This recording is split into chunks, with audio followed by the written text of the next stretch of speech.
All right, so now we want to handle the delete. And right now, if I'm logged in as John Doe, if I click delete here, the contact goes away in the UI. However, if I reload, he's back. It doesn't actually make a request and delete from the database. Now, first thing I want to do is inside of the contact item component where we actually make the delete. Let's see. So what happens is we call on click, which calls on delete, right? And then up in on delete, we call delete contact, and we pass in the ID, which are pulling from the contact. Now remember, MongoDB doesn't have an ID field, it's underscore ID. So we want to make sure we pull that out of contact, and then we pass in that underscore ID to delete contact. So let's save that. And now what we'll do is go to our contact state, and this is our delete contact. Right now it's just dispatching and passing the ID. It's not doing anything with the back end, so we're going to change that. So let's just copy, we'll just copy this try catch right here. Okay, just the try catch, and let's go ahead and paste that in here. And the requests we're going to make, we don't need to store anything in a variable. We just want to call Axios delete. What the heck? Delete. And this needs to be async to be able to use await. So Axios delete, and then we don't need to pass in this stuff here. Get rid of that. And then we want to dispatch what we already were, which is this right here. One thing, when we make our request, it can't be to just API contacts. We need to include the ID. So let's make this into backticks. And let's say slash and then ID. Okay, and we'll just clean this up a little.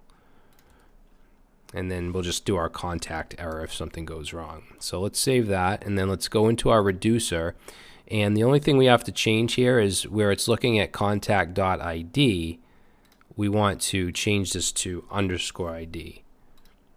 And then it'll match it to the payload, which is the ID itself. All right, so let's save that and let's try it out. So we'll just add some dummy contact here.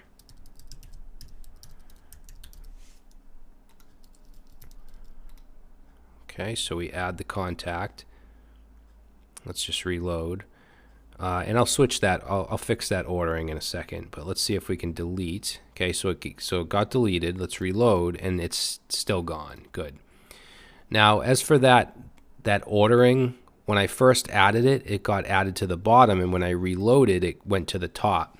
The reason for that is in our back end, when we fetch our contacts, we sorted it so that the most recent is first. However, in our reducer, when we add a contact to the UI, we have it going last because we have the new contact here. What we can do is just simply move it to the front here, put a comma, and now if we add a new contact, it should get added to the beginning. So let's say, I don't know, Jen.